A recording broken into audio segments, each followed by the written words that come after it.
ఒక్కసారి ఆలోచన చేద్దాము. ఈ భూప్రపంచంలో ఏ కాపరి, ఏ పశువుల కాపరి, ఏ గొర్రెల కాపరి తన దగ్గరున్న మందని తోడేళ్ళ దగ్గర పంపిస్తాడు? ఎప్పుడన్నా చూసారా?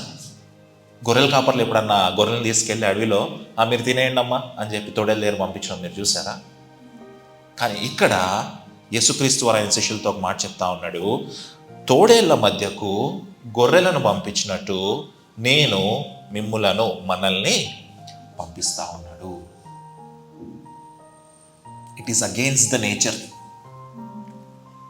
ఎప్పుడైనా ఒక గొర్రెపిల్ల తోడేళ్ళ దగ్గరికి వెళ్ళి రా ఆడుకుందాం, నువ్వు నన్ను తినేసేయి అన్నది చూసారా మీరు ఎప్పుడన్నా? నో. గొర్రెపిల్ల పరిగెడుతుంది, గొర్రెపిల్ల వెనకాల తోడేలు పరిగెత్తవచ్చు. కానీ ఇక్కడ గొర్రెపిల్ల వెళ్ళి తోడేల ముందు తొడగొడతా ఉంది, సవాల్ చేస్తాం.